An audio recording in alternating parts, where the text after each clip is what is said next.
ایک صاحب نے سوال کیا ہے کہ بٹوے پر بلیک اینڈ وائٹ تصویر بنانا کیسا ہے؟ دیکھیں، تصویر کا جو مسئلہ ہے نا، اس میں تو اختلاف ہے فقہاء کا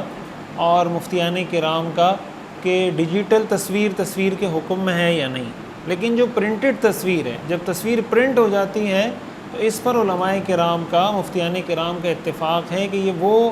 تصویر ہے جس کے بارے میں حدیث میں وعید آئی ہے.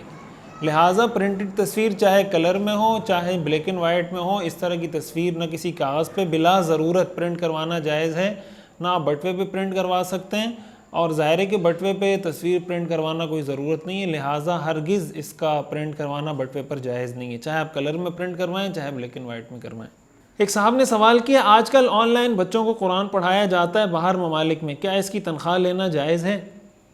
دیکھیں، قرآن اگر وہ پڑھا رہے ہیں، آپ کو وقت دے رہے ہیں، تو وقت کی اجرت فقہائے کرام نے لکھا ہے کہ آپ وقت کی اجرت لے سکتے ہیں. لہٰذا آن لائن پڑھائیں یا آف لائن پڑھائیں، قرآن کریم پڑھانے کی اجرت لینا شرعی نقطہ نظر سے جائز ہے. لیکن اس میں یہ چیز پیش نظر رہنی چاہیے پڑھانے والوں کے خصوصی طور پر کہ اس کو بالکل وہ اس طرح کمرشلائز نہ کر دیں، بالکل اس کو ایسا بزنس نہ بنا دیں کہ اس میں وہ نیکی کی نیت، ثواب کی نیت، قرآن کریم کو پھیلانے کی، دین کے علم کو پھیلانے کی نیت وہ بالکل پس پش چلی جائے اور بس پیسہ ہی مقصد اصلی بن جائے. یہ بات میں اس لیے عرض کر رہا ہوں کہ اگر خدا نخواستہ اس کو جب مقصد بنا لیا جاتا ہے تو پھر اس کے لیے بعض اوقات ایسی حرکتیں کی جاتی ہیں، ایسی باتیں کی جاتی ہیں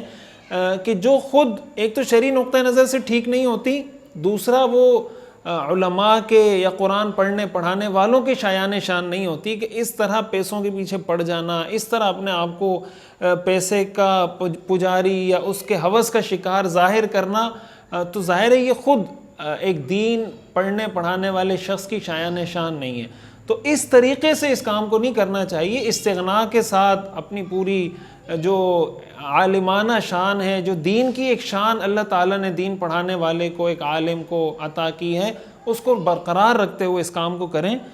فیس اس کی بہرحال دینا بھی جائز ہے، اور جو قرآن پڑھانے والے ہیں ان کے لیے لینا بھی جائز ہے.